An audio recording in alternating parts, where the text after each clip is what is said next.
الحمدللہ رب العالمین الصلاۃ والسلام علی سید الانبیاء والمرسلین اما بعد فاعوذ باللہ من الشیطان الرجیم بسم اللہ الرحمن الرحیم مولا صلی وسلم دائما ابدا علی حبیبک خیر الخلق کلہم هو الحبیب الذی ترجى شفاعته لكل حول من الاحوال مقتحم یا رب بالمصطفى بلغ مقاصدنا واغفر لنا ما مضى یا واسع الکرم فساہل یا الہی کل صاب بحرمت سید الابرار۔ اپنے پروگرام ایمان و شریعت مجددیہ کے ساتھ پروگرام نمبر 2 کے ساتھ ہم حاضر ہیں۔ اس پروگرام کے اندر ہم شرعی مسائل اور اسلامی فقہ کے اوپر پوچھے گئے سوالات کے جوابات ہم دیتے ہیں۔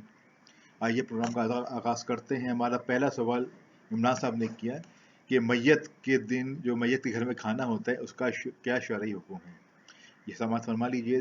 نمبر 1، کیونکہ گھر والے اور اس وقت جہاں پہ میت ہوتی ہے وہ غم کی صورتحال میں ہوتے ہیں، ان کے لیے یہ ممکن نہیں ہوتا کہ اس اپنے کھانے پینے کا انتظام و انصرام کر سکیں، تو شریعت نے یہ حکم دیا ہے کہ محلے والے یا قریبی رشتہ دار ان کے لیے کھانے کا انتظام کریں، تاکہ وہ سوگ میں ہیں تو ان کے لیے اس سوگ کو کم کرنے کے لیے محلے والے پکا کے لے کے جائیں یا قریبی رشتہ دار پکا کے لے کے جائیں، ان کو کھلائیں، ان کے غم میں شریک ہوں۔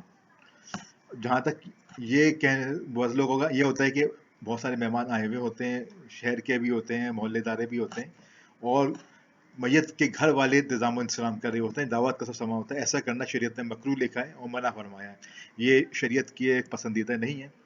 اور اسی طرح سے جو انتظام انتظام کیا جاتا ہے جو محلے والوں کی طرف سے یا ان کی طرف سے قریبی رشتہ داروں کی طرف سے، وہ بھی صرف گھر والوں کے لیے ہوتا ہے یا پھر ان لوگوں کے لیے جو ان کے میت کے گھر میں مہمان جو دوسرے شہر سے آئے ہوئے ہوں، ان کا فوری جانا ممکن نہیں ہوتا، ان کے لیے یہ انتظام کرنا ایک سنت عمل ہے۔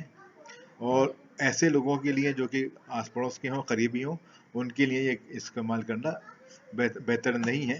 اور خاص طور کے اوپر جو حدیث شریف کی روح سے یہ پہلے دن اور پہلی رات کے لیے یہ کرنا سنت ہے، اور باقی 3 دن کا جو رواج ہے 3 دن تک دیا جاتا ہے، اس کی کوئی مطلب شرعی حیثیت نہیں ہے، لیکن کوئی ایک ہمدردانہ طریقے سے اور کوئی اپنا محبت کا اظہار کرنے کے طور پہ کرنا چاہتے ہیں تو اس میں منع بھی نہیں ہے، وہ گھر والوں کے لیے کر سکتا ہے۔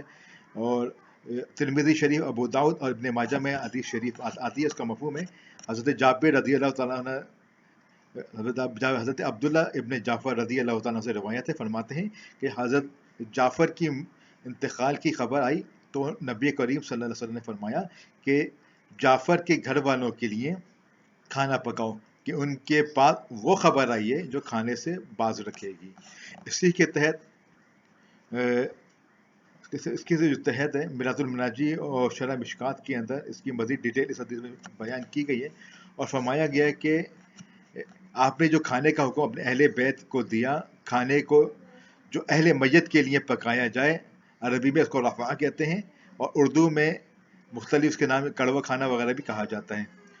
کھانا بھیجنا سنت ہے، بلکہ چاہیے کہ خود کھانا پکانے والا میت کے گھر کھانا لے جائے اور خود بھی ان کی ہمراہی کھائے اور انہیں کے ساتھ کھانے پر مجبور کرے۔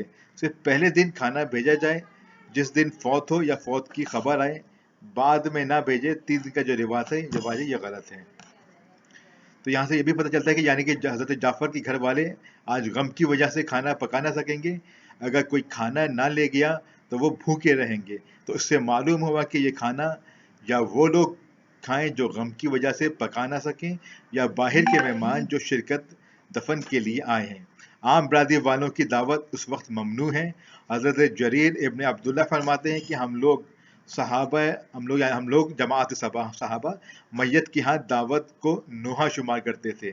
اس کو فقہا نے منع فرماتے تھے، یعنی 3 دن تک تمام محلے و برادری والوں اور میت والوں کے لیے کھانا بھیجنا، اور پھر تیسرے دن خود میت کی ہاں برادری کی روٹی ہونا، دھوم دھام سے اس کھانے پہ دونوں کا کام سخت منع ہے، اور خصوصاً جبکہ میت کے یتیم بچے ہوں اور میت کے متروک کا مال سے یہ روٹی کی جائے تو اس کا کھانا اور خلاف ہے اور سخت حرام ہے۔ یہ صاحب میراث المناجی نے اس کی تشریح فرمائی ہے، تو اس سے ثابت یہ ہوا کہ عام لوگوں کے لیے کھانا اس کے لیے جائز نہیں ہے، اور 1 دن کا کھانا ان کو بھیجنا بالکل جائز ہے۔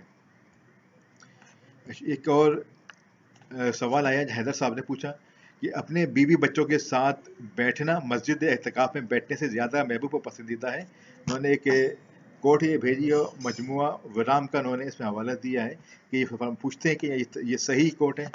دیکھیں نمبر ایک، یہ حوالہ کوئی اتنا مستند حوالہ نہیں ہے، اور یہ جو کہنا ہے کہ اپنی بیوی بچوں کے ساتھ بیٹھنا مسجد کے اعتکاف میں بیٹھنے سے زیادہ محبوب اور پسندیدہ ہے، یہ اس طرف تو معمول کیا جاتا ہے کہ اگر کوئی نفلی اعتکاف کے لیے مسجد میں بیٹھے، اپنے گھر والوں کی ضرورتیں ہوں، پریشانیاں ہوں، ان کو ضرورت ہو کسی چیز کی یا ان کو کوئی تربیت کی ضرورت ہو، تو اس میں بہتر یہ ہے کہ مسجد میں نفلی اعتکاف میں بیٹھنے کے بجائے اس کو گھر والوں کے ساتھ بیٹھ کے ان کی تربیت کا انتظام کیا جائے، ان کے لیے انسیت کا انتظام کیا جائے، اس کے ساتھ محبت اور رواداری پیدا ہو، اس کو بیٹھنا زیادہ باعث ثواب ہوتا ہے. لیکن جہاں تک تعلق ہے سنت اعتکاف کا، جو رمضان کے 10 دنوں کے اندر ہوتا ہے، وہ علی الکفایہ ہے. اگر آپ کے گھر والوں کے آپ کو اس میں کوئی دشواری نہیں ہے، کوئی مسئلہ نہیں ہے، تو وہاں بیٹھنا، اس اعتکاف میں بیٹھنا زیادہ افضل ہے. اگر لیکن سنت کفایہ اگر کوئی اور بھی اس میں محلے کے لوگوں میں سے بیٹھ گیا تو ان کا اعتکاف پورا ہو جائے گا، اور ہر شخص کا بیٹھنا اس میں لازم و ملزوم نہیں ہے. تو اس کا مسئلہ یہ ہے. واللہ تعالی عالم و رسول عالم. اچھا، ایک اور بھی سوال پوچھا گیا ہمارے بھائی نے کہ انہوں نے حدیث شریف لکھی ہے صحیح مسلم کی، اور کہا ہے کہ رسول اللہ صلی اللہ علیہ وسلم جب جنابت یعنی کہ غسل فرض ہو کی حالت پہ سحری فرماتے تھے، سحری کھاتے تھے یا سونا چاہتے تھے، تو پہلے نماز جیسا وضو فرما لیا کرتے تھے. انہوں نے تصحیح چاہیے کہ یہ حدیث مبارکہ صحیح ہے یا نہیں ہے. تو اس بارے میں سنی بالکل یہ صحیح ہے. اگر حالت جنابت اور سحری کرنی ہو تو اس کے لیے بہتر یہ ہے کہ روزہ کہ سحری کھانے سے پہلے اس کا آپ وضو فرما لیں، اس کے بعد اہتمام فرمائیں. اگر سونا بھی چاہتے ہیں تو پہلے وضو کر لیں، پھر آپ آپ سو جائیں، یہ اہتمام کر سکتے ہیں. حدیث بالکل شریف بالکل صحیح ہے. واللہ تعالی عالم و رسول عالم. ایک اور اس بھائی نے ہمیں سوال کیا ہند سے، وہ پوچھتے ہیں کہ زیر ناف بالوں کی صفائی کا حکم کیا مرد اور عورت دونوں کے لیے ہے یا کسی مرد یا صرف مرد حضرات کے لیے ہیں؟ جو سوال فرما لیجیے. جی، زیر ناف بالوں کی صفائی کا حکم مرد اور عورت دونوں کے لیے ہیں.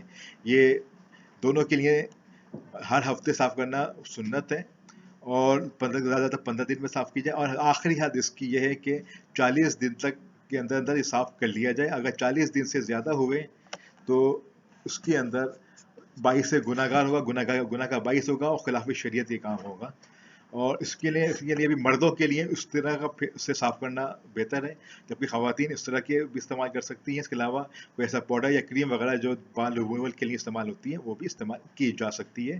اس میں شرعی ممانعت نہیں ہے. واللہ تعالی عالم و رسول عالم عز و جل و صلی اللہ علیہ وآلہ وسلم.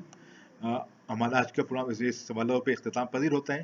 آپ تمام حضرات سے میں گزارش کروں گا کہ ہمارے چینل کو بھی سبسکرائب کیجیے، اس پوسٹ کو لائک کیجیے، اور آگے دوسروں تک ضرور پہنچائیے کہ آپ کی وجہ سے کسی کے کوئی شرعی اصلاح ہو گئی، کوئی شرعی مسئلے میں اس کو کوئی غلط کام کر رہا تھا، آپ کی پوسٹ پہنچانے سے، فارورڈ کرنے سے وہ صحیح کام کرنے لگ جائے تو آپ کے لیے بھی باعث اجر ثواب ہوگا. اس نیت سے آپ ضرور اس کو آگے فارورڈ کیجیے. اللہ تعالی ہم سے ہمارا اور آپ حامی ناصر ہو. والسلام علیکم.